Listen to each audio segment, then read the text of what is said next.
جو لوگ شروع میں عبادتوں کے عادی نہیں ہوتے، وقت ضائع کرتے ہیں، بڑھاپے میں دل کرتا ہے توبہ ہو جائے، لیکن اپنے ماتھے کو سجدے کی عادت ہی نہیں ڈالی۔ یہ جسم جھکنا اس کا عادی نہیں ہوا کہ رب کی بارگاہ میں جھکے، اس کا مزاج ہی نہیں تہجد پڑھنے کا، سارا کچھ ہو جاتا ہے۔ میں نے سیاست کرنے والے، پنچایت ختم کرنے والے، چودراہٹ کرنے والے، وزاداری رکھنے والے راتوں کو تہجد پڑھتے بھی دیکھے ہیں۔ میں نے قرآن پاک سے پیار کرتے دیکھے ہیں، میں گواہ ہوں بہت سارے لوگوں کا، یہ کام ہو جاتا ہے۔ شرط یہ ہے کہ بندہ اپنی غفلت کی پٹی تھوڑی دیر کے لیے کھولے۔ دوسری بات یہ کہ ہم خوش فہمیوں میں بڑا زندہ ہیں، بڑا زندہ ہیں، بڑا یعنی 2 4 5۔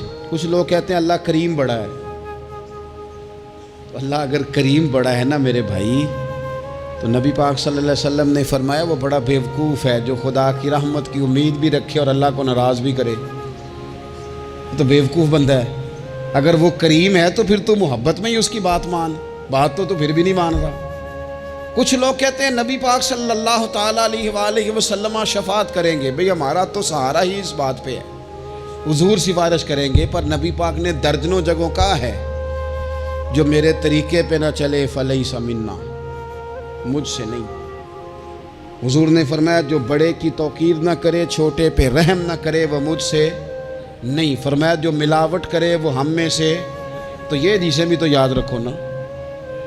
شفاعت کی بات انکار نہیں، حضور گناہگاروں کی ہی کریں گے، لیکن یہ حضور نے جو ہمیں اسباق پڑھائے یہ کس لیے پڑھائے؟ یہ بھی تو ہماری سمجھ کے لیے ہے نا۔ یہ ساری چیزیں ہم نے غفلت بنا کے اپنے اوپر اوڑھ لی۔ اور پھر سب سے بڑی بات یہ، جو لوگ جنت کے وارث اور مالک ہیں نا، کریم محبوب نے فرمایا یہ جو میری بیٹی فاطمہ ہے جنتی عورتوں کی سردار ہے، تو یہ تو جنت کی مالکہ اور وارثہ ہیں، وہ تو ساری رات ہی نماز پڑھتی تھی، تو سارا دن عبادت کرتی تھی۔ پاک سب سے زیادہ تو ان کو تھا، تو یہ تو 1 منٹ کے لیے مصلی سے جدا نہیں ہوئے۔ اور جنہوں نے صرف امید لگائی ہے، کوئی ان کے پاس ڈگری نہیں، وہ بن کے بیٹھ گئے ہیں، وہ کہتے ہیں جناب جنت، مطلب ہم جسے کہیں گے معاذ اللہ وہ جائے گا، دوسرے کو جانے دیتے ہیں۔ اپنی زندگی میں خوش فہمیاں نہ لائیں، یہ غفلت پیدا کرتی ہیں۔ غفلت بڑی خطرناک چیز کا نام ہے۔ جب بندہ غافل ہو جاتا ہے، میں آپ سے ایک بات عرض کروں، حضرت عبداللہ ابن مسعود فرماتے ہیں کہ مومن رائی کے دانے کے برابر غلطی ہو جائے تو اسے لگتا ہے میرے سر پہ پہاڑ کھڑا ہے، اور فرمایا جو منافق ہوتا ہے نا، وہ پہاڑ کے برابر گناہ کر کے کہتا ہے بات ہی کوئی نہیں، فلانا بھی کرتا ہے، یہ بھی کرتا ہے، ساری دنیا کر رہی ہے۔ یہ نفاق کی علامت ہے، اگرچہ بعض نے اسے نفاق عملی کہا، اعتقادی نہیں کہا۔ عزیز دوست، جب آپ چھوٹی گناہ چھوٹی غلطی کرتے ہیں تو پھر وہ چھوٹی چھوٹی غلطیاں پہاڑ بنتی ہیں، چھوٹی چھوٹی۔ وہ حضور نے فرمایا نا، جب تو ایک گناہ کرتا ہے تو تیرے دل پہ ایک دھبا لگتا ہے، نہ توبہ کرے تو دوسرا لگتا ہے، نہ کرے تو تیسرا، پھر دل کالا سیاہ ہو جاتا ہے۔ چھوٹی چھوٹی غفلتیں بڑی غفلتوں کو جنم دیتی ہیں، چھوٹی چھوٹی کمزوریاں بڑی کمزوریوں کو لے کے آتی ہیں۔ اسی طرح بخاری مسلم میں حدیث ہے، نبی پاک صلی اللہ تعالیٰ علیہ وسلم نے فرمایا کچھ لوگ کھلم کھلا گناہ کریں گے قیامت کے قریب، اعلانیہ۔ یا رسول اللہ صلی اللہ علیہ وسلم وہ کس طرح؟ تو حضور فرماتے ہیں انہوں نے رات کو غلطی کی تھی، رب نے ان کی غلطی پر پردہ ڈال دیا، انہوں نے سویرے اٹھ کے خود لوگوں کو بتانا شروع کیا، اور دیکھا میں نے رات یہ کیا، معاذ اللہ۔ فرمایا جب انہوں نے اللہ کے پردے کو کھولا تو پھر رب نے بھی ان کا پردہ کھول دیا۔ او میرے دوستو بتاؤ نا، جس کے رب پردے کھول دے پھر کون ہے جو اس کی پردہ داری کرے؟ کون ہے جو پردہ پوشی کرے؟ حضور فرماتے اس نے کھلم کھلا گناہ، فخر سے بتاتے ہیں لوگ یہ کرتا۔ میں بڑے ادب سے عرض کروں گا بزرگوں کی خدمت میں، جو بڑی عمر کے ہیں، جن کی اب اولادیں ہیں، اگر ان کی زندگی میں کچھ ایسی کمزوریاں ہیں تو بچوں کو سمجھانے کے لیے بھی اس کو ڈسکس نہ کریں، ہم یہ کرتے تھے، ہم یہ کرتے تھے، اس کا کوئی فائدہ نہیں، یہ ہم کر کے دیکھا ہے سارا کچھ۔ نہ نہ نہ نہ، جس طرح گناہ ہے اس طرح گناہ کا اظہار بھی گناہ ہے۔ آپ ڈبل جرم کر رہے ہیں، آپ دلیر کر رہے ہیں سامنے والے کو کہ تو بھی کر، خیر ہے، بلکہ ایک نوجوان مجھے ایک دفعہ کہنے لگا جی ابا جی کہتے ہیں میں نے 35 سال یہ کام کیا ہے، یہ سب غلط ہے. تو میں نے ابا جی سے کہا چلو 15 کو سال مجھے بھی کر لینے دو، پھر میں بھی توبہ کر لوں گا. یہ ہم لوگوں کو دعوت دے رہے ہیں کہ غلط کام کرو. قرآن مجید کو آپ دیکھیں گے نا سورہ یاسین کے اندر، یہ بھلا کفر کیوں ہوتا تھا، منافقت کیسے پیدا ہوتی تھی، بت پرستی کیسے عام ہوتی تھی. دنیا کے اندر ستارہ پرست، سورج پرست، چاند کی پوجا کرنے والے یہ لوگ کیسے پیدا ہوتے تھے؟ غفلت کی وجہ سے. جیسے جیسے یہ اللہ کی بارگاہ سے دور ہوتے جاتے، یہ مختلف قسم کی عبادتوں میں، شرک میں، کفر میں مبتلا ہوتے جاتے. قرآن مجید سورہ یاسین کے اندر ارشاد فرماتا ہے کہ اللہ تبارک و تعالیٰ نے قرآن مجید کو اس لیے اتارا ہے لِتُنذِرَ قَوْمًا مَا أُنذِرَ آبَاؤُهُمْ، تاکہ آپ ان لوگوں کو ڈرائیں جن کے باپ دادا کو نہیں ڈرایا گیا. اور نتیجہ کیا ہوا؟ فَهُمْ غَافِلُونَ، وہ لوگ غفلت میں چلے گئے. ڈرایا نہیں گیا، سمجھایا نہیں گیا، کسی نے سبق نہیں پڑھایا. تو میں آپ سب سے گزارش کروں گا کہ خیر کی بات بتاتے رہیں، خیر کی بات کہتے رہیں. خیر کی بات جو ہوتی ہے یہ فائدہ کرتی ہے ہمیشہ. تو غفلتیں اپنی دور کرنی چاہیے. دوسرا یہ ہوتا ہے، ایک تو انسان جب وہ دور ہو جاتا ہے چھوٹے چھوٹے گناہ کر کے تو غفلت آتی ہے. دوسرا قرآن پاک نے ایک اور مقام پر اس کا ذکر فرمایا ہے. وہ اس طرح فرمایا ہے کہ جو انسان کی پیاری چیزیں ہیں نا بعض اوقات، جن سے وہ لگاؤ پیدا کر لیتا ہے، جن سے محبت اس کی بڑھ جاتی ہے، وہ چیزیں بھی غفلت پیدا کرتی ہیں. ان میں 2 چیزوں کا تو قرآن پاک نے نام لے کے ذکر کیا ہے. ویسے وہ ڈھیر ساری چیزیں ہیں، 1 2 3 نہیں. سیاست بھی بندے کو غافل کرتی ہے، دوستوں کی کثرت بھی بندے کو غافل کرتی ہے، کھیل تماشا بھی غافل کرتا ہے، پیسے زیادہ آنے لگ جائیں تو وہ بھی بندے کو غافل کرتے ہیں، تعریف کرنے والے زیادہ ہو جائیں تو وہ بھی غفلت میں مبتلا کر دیتے ہیں. بندہ کسی کرسی پہ بیٹھ جائے تو پھر بھی ادھر ادھر دیکھنے کو تیار نہیں ہوتا. یہ ساری چیزیں غافل کرتی ہیں.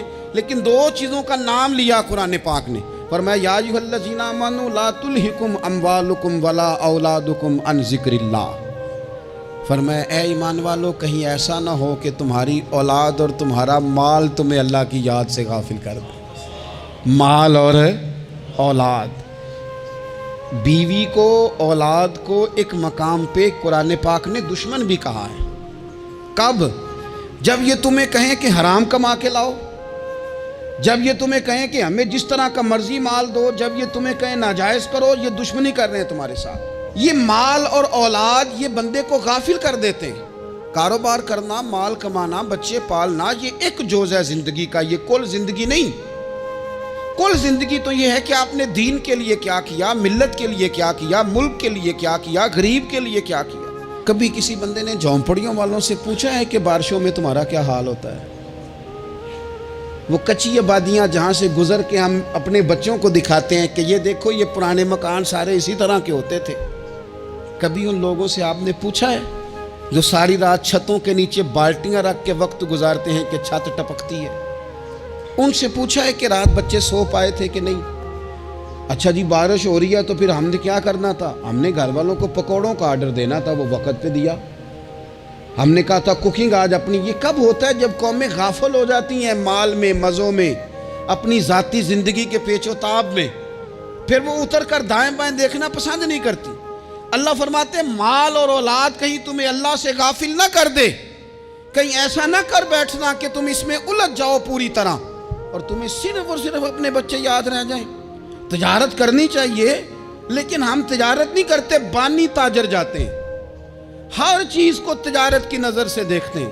ڈاکٹر آپ بنیں لیکن زندگی ساری ہی آپ ڈاکٹر بن کے نہ گزاریں. آپ کے کچھ اور تعلقات بھی ہیں، کچھ اور رشتے بھی، ان پر بھی تھوڑا غور کر لیں.